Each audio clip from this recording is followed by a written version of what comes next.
athletics, but we've got a ways to go. No, I definitely agree with you. That's a really good point at the end that it shouldn't even be a question. We should really be a lot more forward thinking now. So definitely appreciated that. And I did want to pass it over to Tamika too. Just that same question. Can you just describe the landscape of being a woman in sports? Yes, I agree with Marie. I think that, what I'm seeing on the landscape from my lens is real authentic leadership and women being able to humanize these roles. I think about, as a member of the women's basketball committee for the last 5 years, being able to see Adia Barnes this past year. With her husband on staff, with her baby in tote, and getting into the championship game. So I agree with Marie when we think about, the roles and responsibilities. I've sat in the athletic director's twice.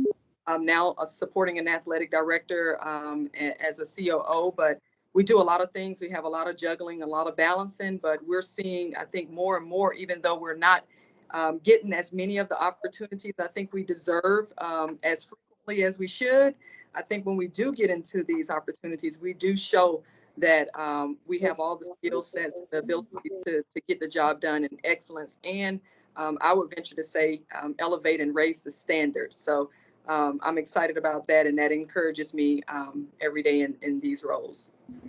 No, I definitely, again, agree with everything that you said. And I thought that was so amazing to see her, being able to have her husband, her baby, and being able to kind of just juggle all of those things. And it just really shows like how powerful women can be and being able to just multitask and do so many different things and still be successful at what they do. And then I did want to ask you too, kind of what encourages you and discourages you both when it comes to, kind of this current landscape for women right now. I'll start off with Marie.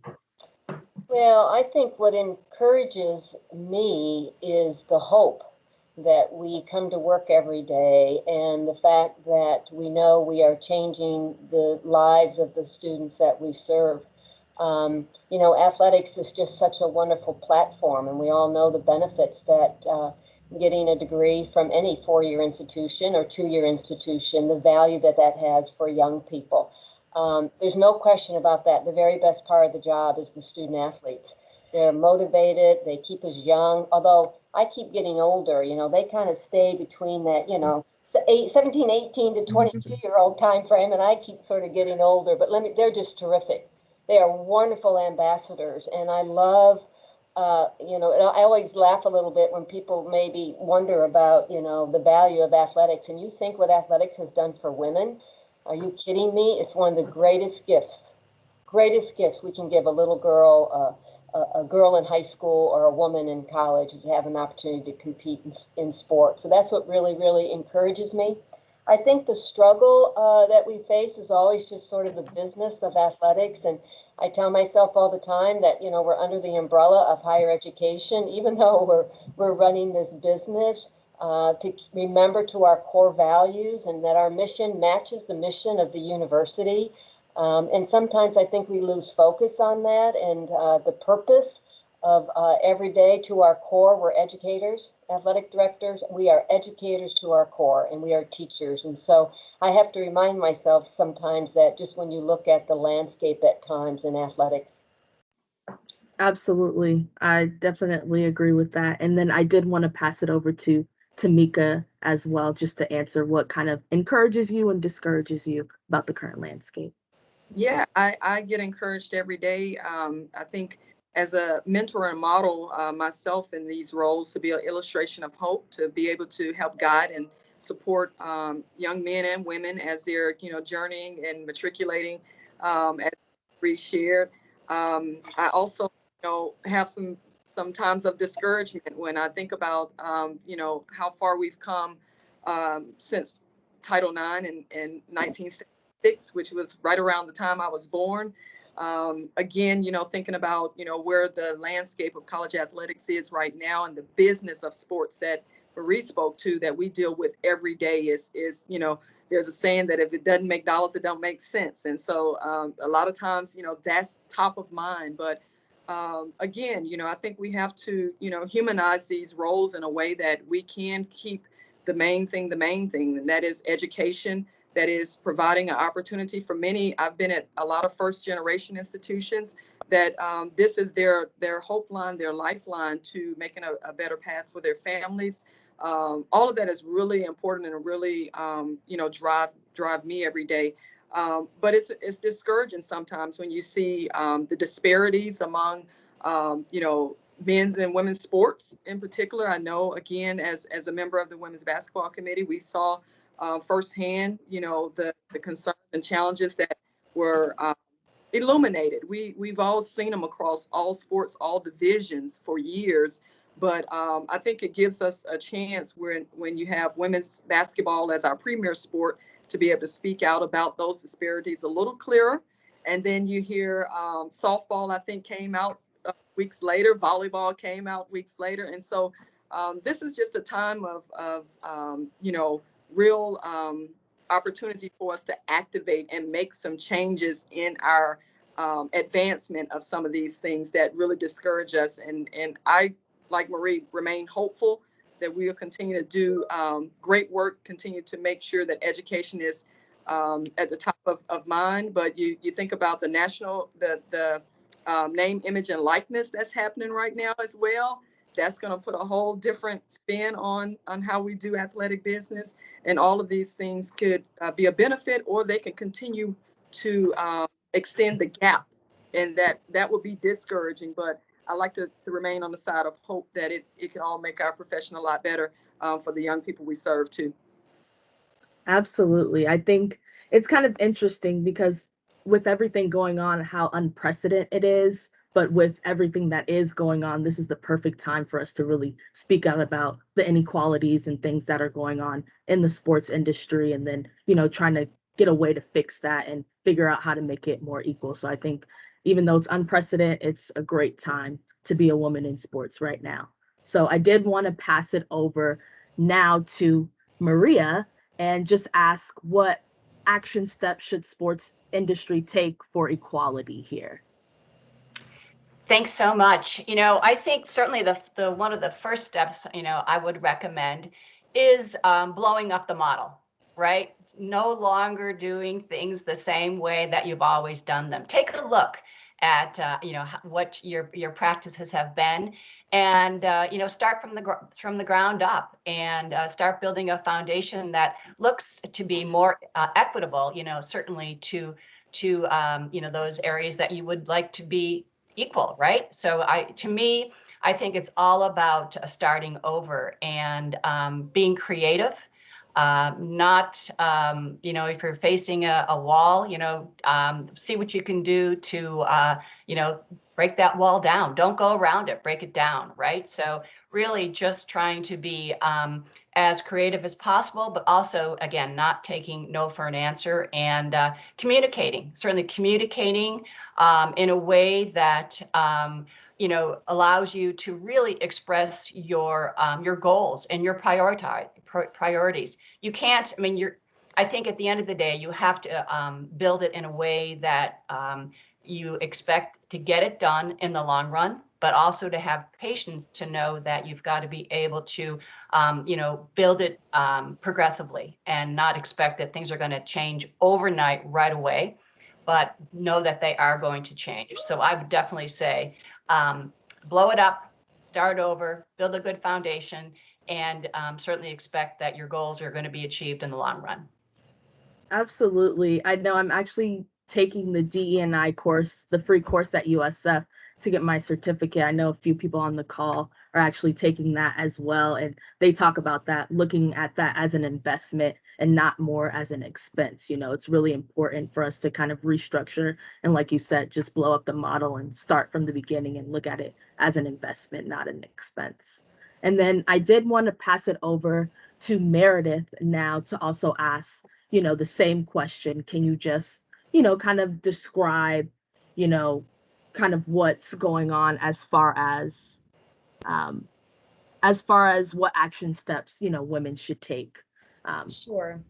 For equality, sorry. For equality, and So it was interesting when we looked at those questions before, and you talked about what we just experienced in the NCAA tournament with the women's, weight room versus the men's, and of course it does rile me up. I'm sure it does many of you sitting on this call. The reality is, I actually come from a background of running NCAA championships and events. So when I saw this discrepancy, I was a little taken back because typically the NCAA is very, very precise and very intense on the checklist. And so, of course, I'm not saying it was intentional in any way, but I do think that that was a pretty big slap in our face. And especially with what's going on in our country throughout this past year, and obviously well before that, but when it was brought to light. Sometimes bringing things to light is exactly what we need to do. And I kudos all of those student athletes that did put it on social media, because it did serve a purpose. And I do think it is a powerful statement, in that we are looking at it and we're moving forward and people are being held accountable. So to me, that is a good thing. I think what we have done here at USF that I'm pretty excited about, and I'm so glad you are taking that class. I'm actually in it as well, but we have also created an inclusive excellence committee. And I think that that's something a lot of universities are doing. And I think that is about more than it is gender equality. It's about racism. It's about bullying. It's about, we stand united against these things. LGBTQ, like there's so many things that we need to represent on a university's basis. So it's more than just women. There's so many different things, but we really need to look at them as a whole. And I love what Maria said. We do need to blow it up and start over, because we really need to reevaluate. We have 2 women on our senior cabinet, myself and our SWA, and it's so interesting sometimes. This is my first go around in college athletics. I actually come from more of the pro side. And so when I sit in this room and I hear and listen to the, conversation, women do bring a very different touch. We bring a very different view. And I think that's a little bit more holistic in the approach. And I find it very valuable to have the different voices of ethnic background, gender background, all the different elements that everyone brings to the table. So I think it's just a more time than none to say, go after it. This is a chance for anyone to have an ability to speak up and make changes and make a difference. I encourage folks to, I hope that the NCAA in this case will make these different committees a standard at a university. I hope, and I know that it's happening on the pro side as well, but we need to get in this together. I'm very involved in other women's groups as well in our community. And I have found that they have been, advocates for this. And, it also continues to help us educate the folks that are not in our industry. That's an important piece too. So they may be fans, but they're not sitting in the room. And I know that there's a lot of industries that have discrepancies of women not being represented in a senior level. But I do think we as in the athletic field have a chance to really be a forefront, becoming, educating, making people aware, advocating for it through outside groups like a WISE, which I'm heavily involved in, and then holding everyone accountability, holding them accountable, I think is at the end of the day, the last piece of that puzzle. But I am encouraged. I do feel like we're going the right direction. Look at these amazing ladies that we're sitting here looking at today. And I do hope we continue to progress and get past what we just saw at the NCAA tournament and move forward. Yes, I know it's kind of crazy. I think in this new day and age with social media, that's the beautiful thing about it. You can really bring things to light and really get action and make things get done. So I definitely agree with everything that's been said, but I'll go ahead and pass it on to Taryn. All right, awesome. Awesome. So my first question is going to go to Ashley. And it is about 12% of Division I schools currently have a female athletic director compared to 30% at Division III schools. What do you think the reason for this is? I'm not sure that there's one reason. I could probably list about 25 of them, and the sarcastic side of me says just a thicker glass ceiling. But I do think that we have made some strides at the Division I level. I still think there needs to be a shift, and part of that starts with the presidents and who the presidents are willing to hire. I think part of the challenge continues to be the perception that you can't be a Division I athletic director if you don't have a lot of fundraising experience or if you don't have football oversight. And I think we've proven that that doesn't always have to be the case.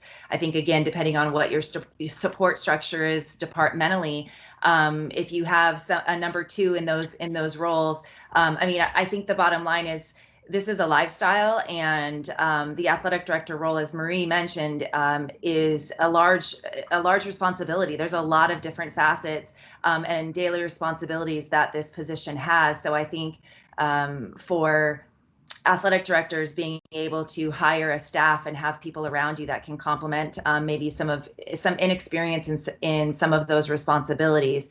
I think also for one of the challenges for women historically has just been putting your name in the hat. Lots of times women get intimidated when they look at a job description, and there's been a lot of research about this, that, men will apply even if they don't have the experience. Women will say, well, I have thing, so I'm not going to apply for the job. So I think that has been an issue, and I give kudos to organizations like Women Leaders.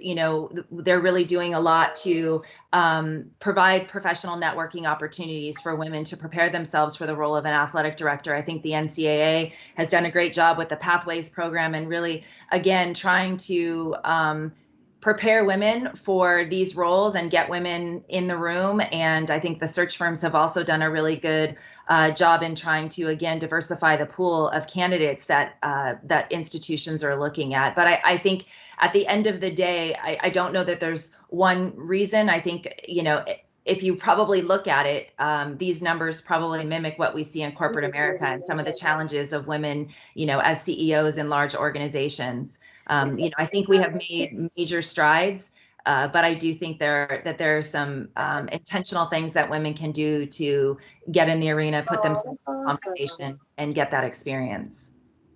I love that, especially put your name in the hat, step up to the plate and believe in yourself that you have the things to be successful. So I love that answer. Thank you. Sure. And now I'm going to actually ask Carrie the same question, and I will reiterate. About 12% of Division I schools currently have female athletic directors compared to 30% at Division III schools. What do you think the reason for that is? So I want to start by saying Ashley and I did not talk before this, and my answer is going to kind of mirror and sound very similar to hers. The D3 model, it's very different from the D1. They're not as revenue generation based, and they don't have that one sport driving them the way, the D1 program does. And as Ashley mentioned, the two major responsibilities of an AD are to manage football and to be a fundraiser. And, it's 2021, but there's these stereotypes out there that a female can't do that because she's never coached football or she's never played football, and she can't fundraise because she doesn't have a development background. And, unfortunately, we sometimes, as Ashley mentioned, start to buy into that and believe it. And we discount ourselves from even applying or exploring the opportunity because we don't see ourselves as qualified for that position.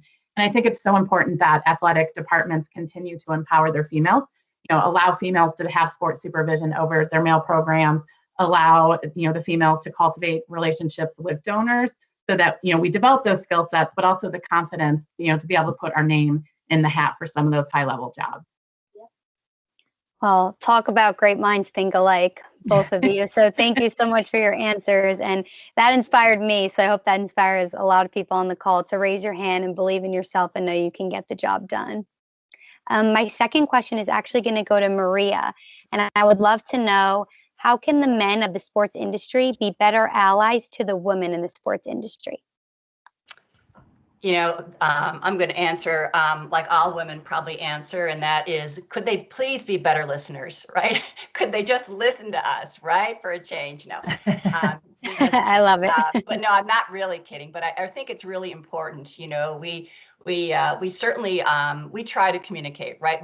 We communicate in our way, and that's not to say certainly that men can't communicate in that same way, but I do believe that we need to continue to communicate, to over communicate, so that and really be intentional about getting the men in the room to really own our communication styles. Now, it takes a lot of work, right? We know it takes a lot of work, and we can't be afraid of that work. I mean, we know our jobs as athletic professionals, collegiate athletic professionals, are already a lot of work. And as someone said earlier, it's a lifestyle. So we can't get away from that. But truly, it's the way in which we can all certainly support one another.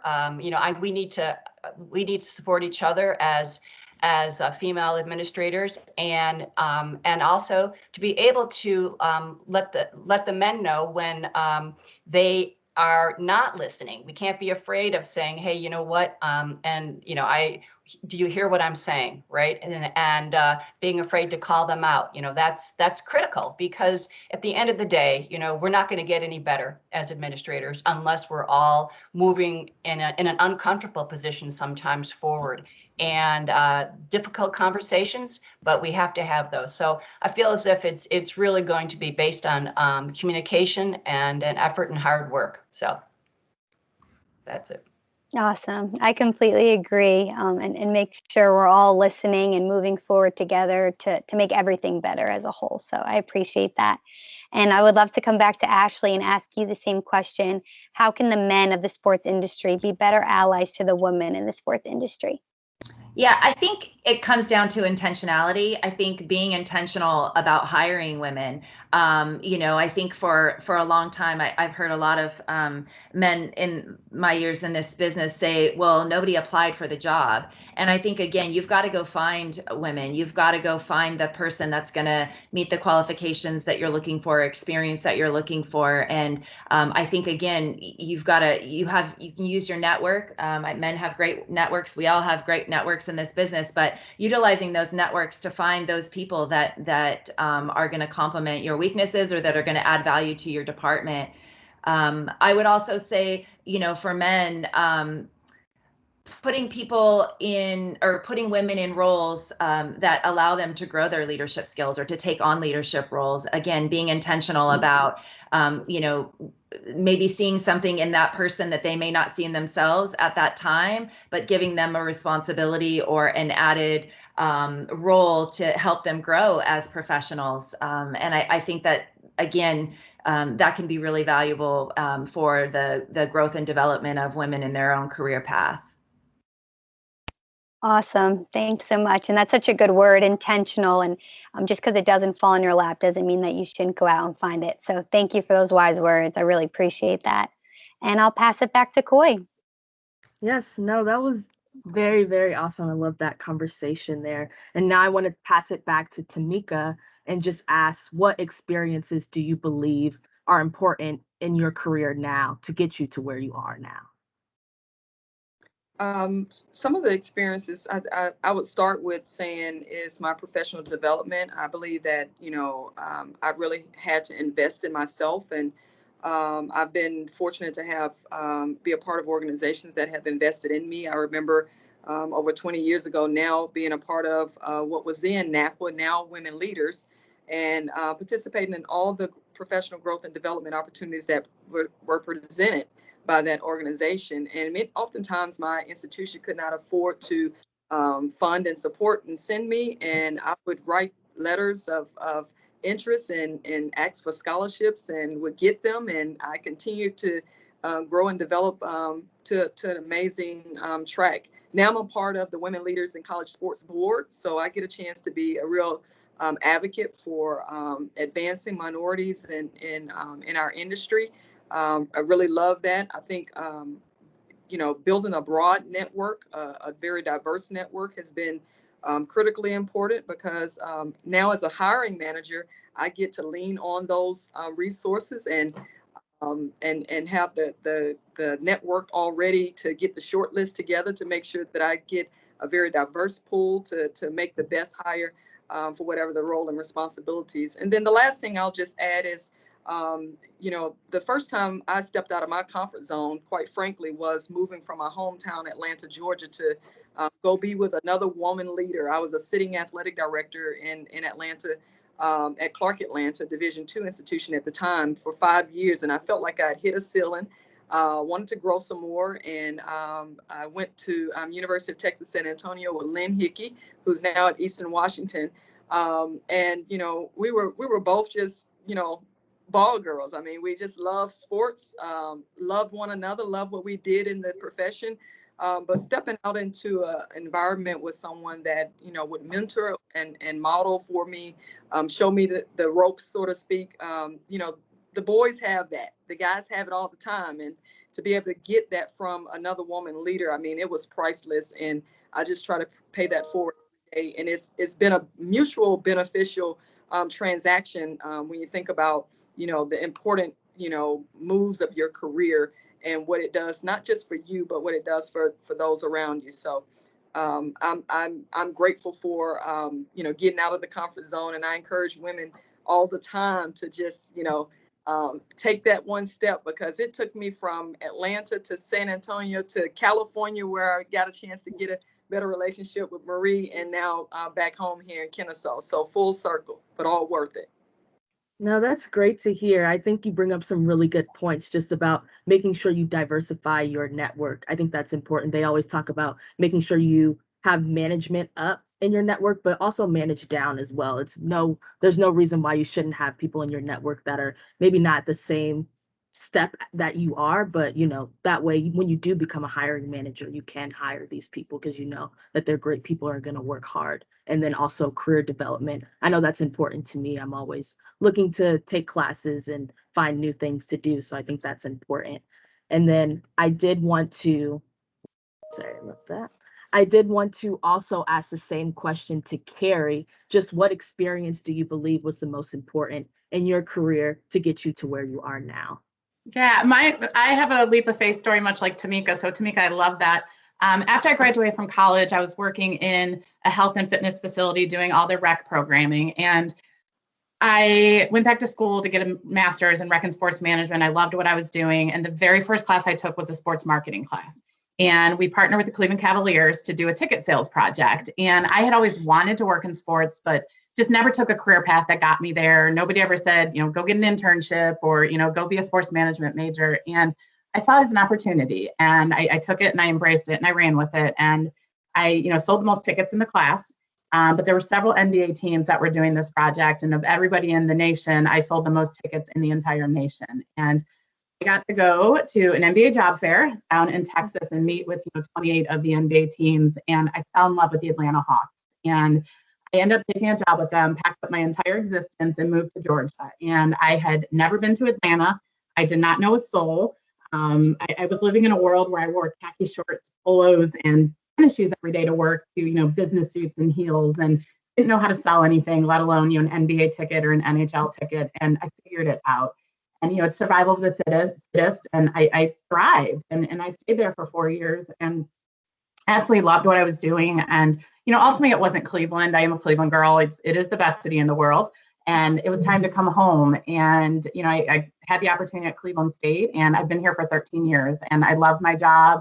I'm a Viking through and through. And, those doors wouldn't have opened if I didn't take that leap of faith and get outside my comfort zone. And I'm such a proponent to everybody to do that, get outside your comfort zone, because you're going to grow personally and you're going to grow professionally. So I am thankful for that opportunity. Absolutely. I think, again, you bring up another good point where stepping out of your comfort zone. I think you find that with a lot of successful women, like everyone on this call, everyone has kind of stepped out of or moved away, far away from home, or just taken an opportunity where they just didn't feel maybe as comfortable as they would with a different one. So that's a really good point there. But now I will go ahead and pass it back over to Taryn. Awesome. I love the leap of faith stories. I came from New Jersey and now I'm currently in Atlanta. So just good to hear and all the success that came out of that. So thanks for sharing. Since you guys are all an inspiration to everyone on this call, we would love to hear from all of you. And I'll first start with Marie on capabilities that have made you successful. Well, it used to be sort of in leadership, at least kind of a little bit maybe the way that I was sort of mentored, was that it was this take charge, don't be afraid to make decisions, move forward. And it's really changed for me. I think, and I'm not sure everyone will agree with me, but I think the number one skill set for an athletics director is empathy. and instead of sort of leading with your head, that you lead with your heart. And I think that's a really, really important skill set. I do think you need to have those other capabilities where, you know, there's a famous saying that says you can't aim, and never shoot. I mean, you do have to be able, and that's a big difference going from the number 2 chair to the number 1 chair. When you're in the number 2 chair, you don't have to always make all those decisions. And that's not a bad place to be sometimes, I can tell you, but you believe in your instinct, you lead with your heart, and in every decision, if you start with what's best for student athletes as you're going through it, what's best for student athletes, and if you end thinking about that, you'll do just fine. But any AD's got to have all of the most of the skill sets, and then surround yourself with good people who maybe mitigate the things that you're not really good at. You know, if you're not a great fundraiser, then your deputy needs to do the work, and then you need to go in and close, you know, or just make sure you get people around you that are great at what you're doing. And then I just really want to give a quick shout out to Ted Lopez, who's my director of sales and services at San Jose State, and he's part of our Spartan family. And he might be on this call, and he needs to, after this call, get back there and start selling tickets, because we got a big fall coming up as the defending champions in our football program, the Mountain West Conference. So, but I did like the advice that you don't have to be able to do it all. And it used to be that you really wanted to work on your weaknesses, and I sort of think you need to hire people around you that can kind of handle that for you and continue to capitalize on your strengths. Awesome. I love that. Building a team around you and lead with your heart. Yep. Awesome. And I would like to ask the same question to Meredith, capabilities that have made you successful. Well, you might start seeing a trend, and maybe it is because but mine was really about passion. Anyone who knows me or has ever worked with me know I am extremely passionate about what I do. And I think it was even said earlier perfectly, it's a lifestyle, right? Working in sports is a lifestyle. And I think that's probably why passion, I was a college athlete myself, raised, I think Tamika even said, we're ball girls. Like this is what we do. This is what we love. So everything about it is important, and you can't teach passion. And I look at that when I'm doing my hiring personally. You can teach anybody any skill set, but you can't teach them heart. So I do think that drives me every day. I think it is also contagious to my team. They'll say, for those that are on this today, I'm sure they'll tell you that it's about working together, collaborating. We're a family, and I approach that every day the same way, and saying we're in this together. We have each other's back. And again, we can build skill set. We can teach people anything, but we want to keep it real, keep it family oriented, keep each other's support. And again, being adaptable. I think that's another element that's important, because it is a changing world. It is different in any industry. I've been in the NBA, NFL, Olympic sports, and now collegiate. So I'm kind of in this full cycle of the athletic world. And it's interesting that there's so many similarities. But again, it's those characteristics or the things that do make you successful that have to stay as your baseline to make you successful from place to place to place. So work from your heart. The empathy is definitely there too, and enjoy what you do every day. I love that. That's awesome. Working from your heart. That we need that as a quote hanging up. But and I know Aspire is really big on family too. So thank you for using that word. I know we're built on that as well. So thank you so much, Meredith. Maria, I'm going to come to you. Capabilities that have made you successful. Thank you. I think one of the biggest things that's made me successful is my ability to be patient. I have to work through the process, and sometimes the process takes much longer than you anticipated, but you have to be okay with that. You have to be okay with stepping back, evaluating. You have to talk to people. As I mentioned earlier, you've got to talk, but you also have to listen. So sometimes that takes a lot longer than what you'd hope. So to me, certainly being collaborative as well, that I think that was mentioned earlier, collaborative, knowing that certainly there isn't just one way to get to your final goal, that you may need to, step back and find out, really, is there something else that's has a little bit more of a higher priority? But at the end of the day, certainly feeling that we can all move forward quicker if we move forward together as a team.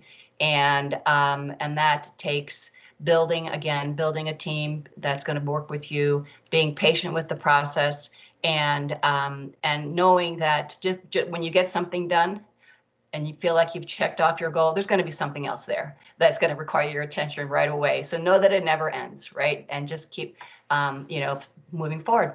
So. Awesome. I love it. Moving forward as a team. That's great to keep in mind. And thank you so much, Maria. And now I'm going to come to Tamika and capabilities that have made you successful. Yes, I can think of two that I'll share. One is just having an entrepreneurial spirit, just being creative and innovative. Again, coming from limited resource institutions and now have advanced to larger institutions, public institutions that have more resources. I think those skills that I developed, being creative and innovative have really made me successful in my journey as an athletic director, even now as a COO, having to reorganize, org charts and structures, right size operations that I've been part of, and really, getting the right players on the team to lean into their strengths and play their strengths. I think it's all been a great, attribute to my success as a leader and moving a bold vision actually forward at the institutions that I've been a part of. And then the last thing, that's more of a professional. I think the last thing I'll mention is more of a personal professional, and that is being able to show up fully every day. I think it's important that, as women, again, we wear a lot of hats, and sometimes you get the imposter syndrome, and, you're the minority in most operations in athletics, being that it's male dominated. But I think showing up fully, it definitely balances me. It makes me feel great every day. And it gives others permission around me. And I see how that, really is infectious on a team. And so I really try to make sure that every day I show up, feeling great, balancing my day before I get to work in a way that would allow me to do that, and closing the day out in a way that allowed me to get back up and get at it again. So I think that's all important, especially as women leaders, to be mindful of. Awesome. I love that. Thanks for that inspiration to show up fully every day. Great, Tamika. And now I'll come to Carrie, capabilities that have made you successful.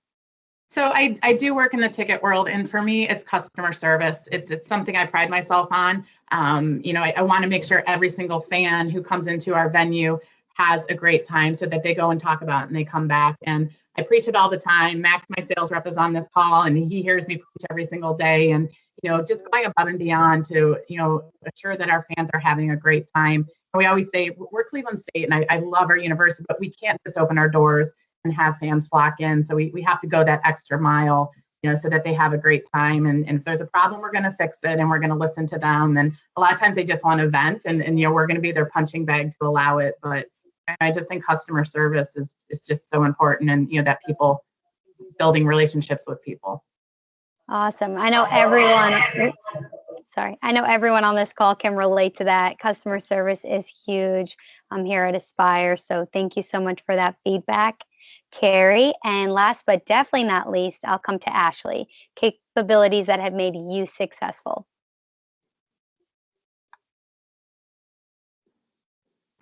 Sorry, I was mute.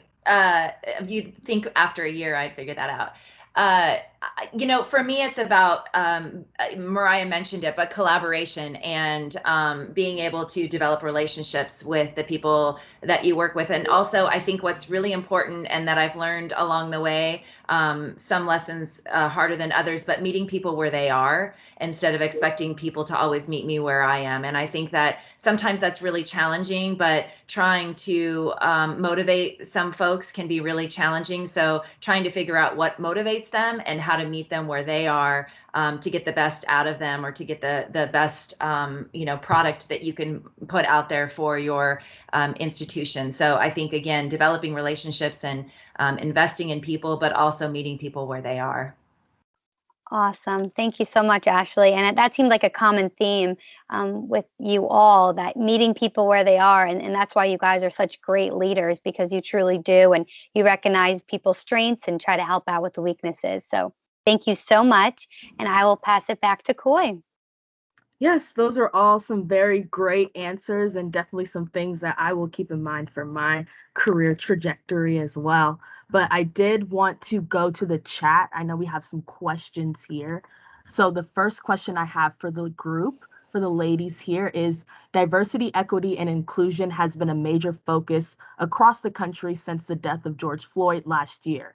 How can we as leaders continue to keep DE&I in focus? And I'll let whoever wants to answer that first. So, go ahead. I think the conversations just need to continue. I mean, it's not about one conversation and then it's over. I think it's finding programs, finding some, as we talked about, committees that you can do great work and or collaborations on campus that you can do. But I think, again, being intentional and making it a part of what you're doing. It's not just a problem that is solved overnight. It is, these are, social justice issues. These are equity issues that are longstanding and shifting the culture and shifting the way that people perceive it, and having uncomfortable conversations. It's not, again, it has to be a part of what you're doing at every level, not just at executive staff, but all the way through your department. You need to provide opportunities for people to learn and grow and keep talking about it, keep finding ways to and solutions. Absolutely. I know we do a really good job. I know we have our social justice forum and we all have different committees that we're all a part of here on the call. So I know, again, that's something that I think companies and organizations do need to reiterate that, it's an ongoing conversation. It doesn't happen overnight. I'll add to that as well. And actually working with Tony, who's asking the question.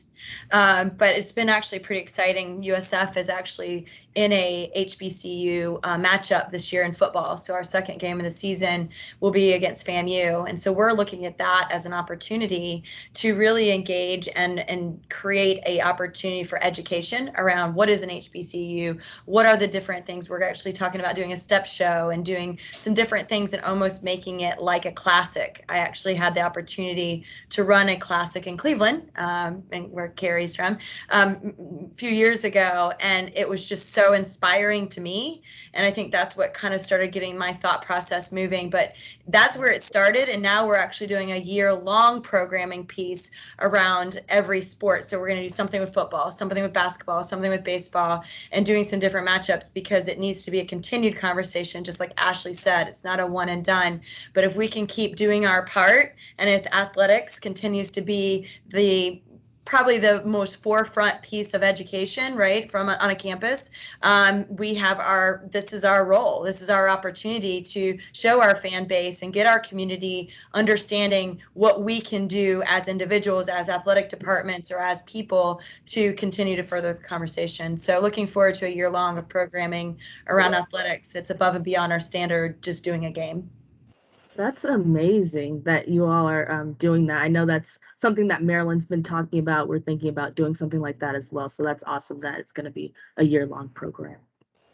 I would just like to say too that, and I'll just be really honest with you. I mean, I'm embarrassed by my generation and the lack of diversity within athletics administration. And I love the fact that, our real change agents are our student athletes, I believe. They're the future leaders of America. I think the NCAA needs to develop a bylaw for the senior minority administrator. In some ways, the bylaw for women certainly helped, bring a female to the decision-making table. I do at times think people thought, well, okay, we've got one woman now. We've kind of filled that bylaw. God forbid we'd have two at the decision-making table. But it's appalling to me, and it should be to all of us. We should all be embarrassed. And it's no quick fix. That is correct. And we've been talking about this forever. We've been talking about it forever. And so we talk about blowing things up. Well, let's blow up the way we've done it in the past. And I'm, I feel good about the representation I have with my coaching staff, but on an administrative level, we are woefully behind, and I'm not proud of it.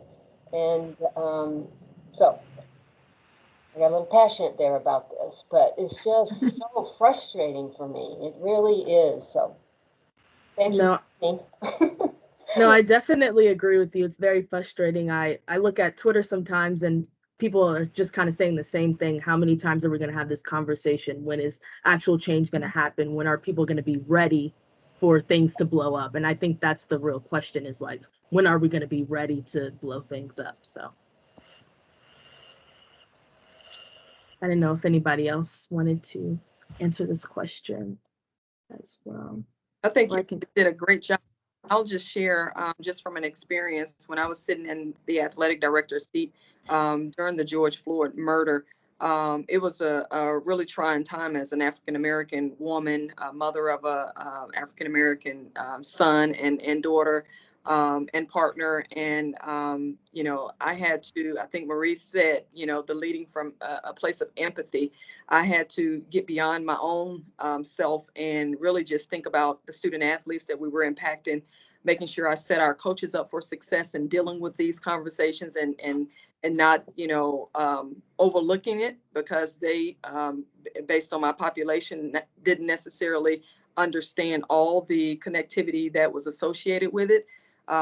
We started a Black Athletic Directors Alliance as a result of it, that Alan Green from Auburn University got us all as Black athletic directors on a call to just discuss how we were dealing with it, how we were feeling, how we were leading our student athletes. And I'll tell you, there was a lot of open dialogue and conversation that would have never happened, likely, if I wasn't in the seat and people looking at me to have answers for the season and the time that we were in. So I agree with Marie and her sentiments of, you know, it's embarrassing. We could do better, but they're real allies and advocates outside of the, quite frankly, the communities that are impacted, that really have to step up and speak up and be advocates for what's going on with our landscape right now, with our young people who are very impressionable and do have a voice, and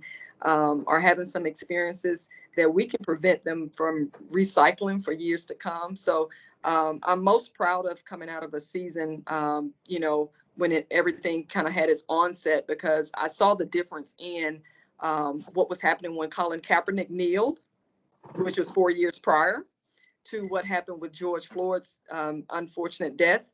And I thought I saw and observed some real progress on the parts of all that were involved, that really gave me a lot of hope for the future, and really allowed those that may have been sitting on the sidelines watching things happen and not feeling the impact.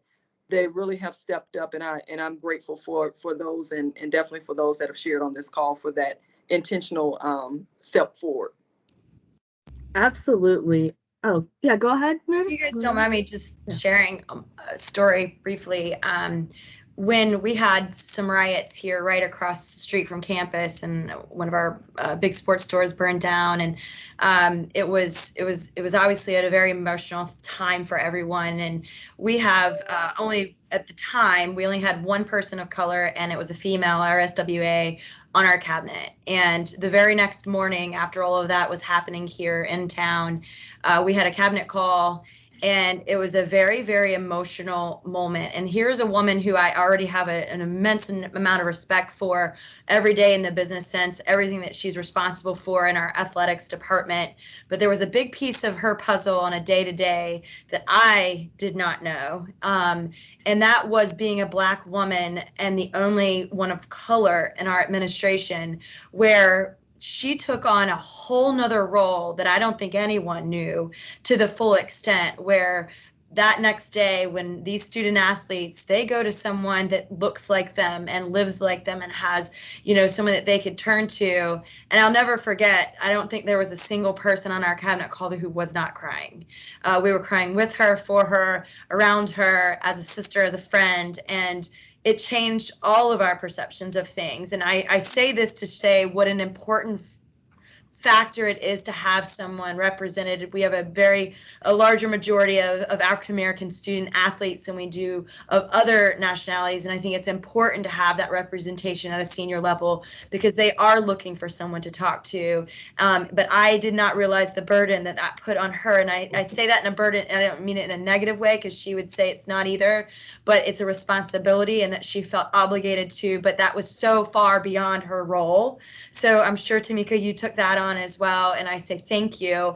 And I hope, and I tell her all the time, what can we do to help? And I know that, you know, I'm not of that color. That's not going to change, but I'm always going to be an ally or a support system for her. And I hope that anybody in those decision-making roles that are looking at that side, keep that in mind when you're working with these incredible people at administrative levels. It's a powerful position, and we thank you and we applaud you for everything you're doing.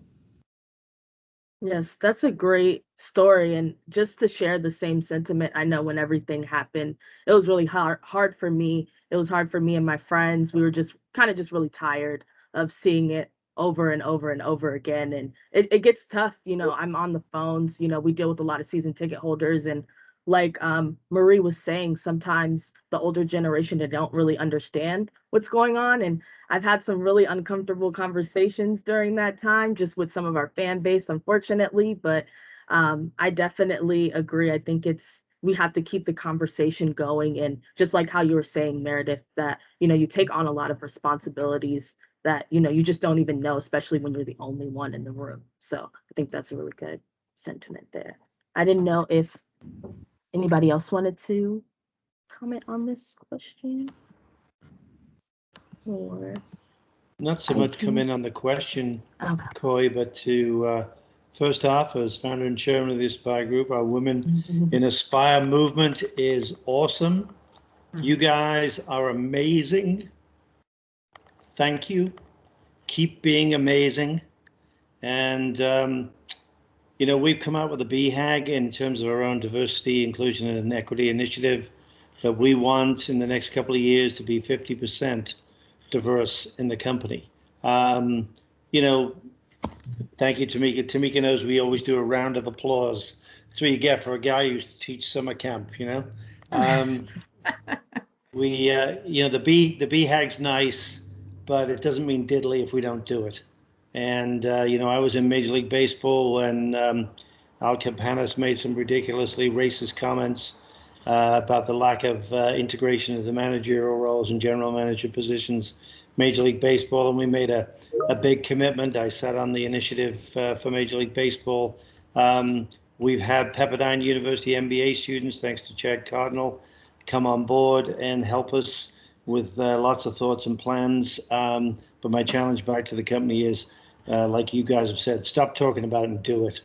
You know, really, really make a difference. It starts with our intake in terms of being much more diverse in our hiring, and then it goes into the mentoring, the development, the support for retention, because we've had efforts at times, we've had really good diversity in terms of our candidate intake, and quite frankly, the best women, the best minorities get stolen, you know, because you know, in pro sports there are higher paying jobs in the majors, and we've got to stop that. We've got to find a way to stop that so we can serve and support you guys better. But this was fantastic. You see Tim Duncan there on there. He's giving Tam a call out on the chat, saying how informative it is, and thank you for sharing with us.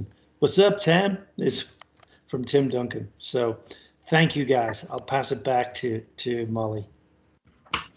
Thank you, Bernie. I appreciate it. I really hate to cut off this call. You know, this has been a great conversation. Thank you so much to the amazing panelists on this call. We really appreciate, you know, your authentic and real conversations, you know, more than you know, and we can't wait to continue to these calls for women and minorities in the industry. Thank you to everybody who joined the conversation, especially those outside of Aspire. We have recorded this session, so feel free to reach out, as we'll definitely have it on YouTube very soon. So thank you, everybody. I hope you have a great Tuesday. Stay safe and well, everybody. Bye. Take care. God bless.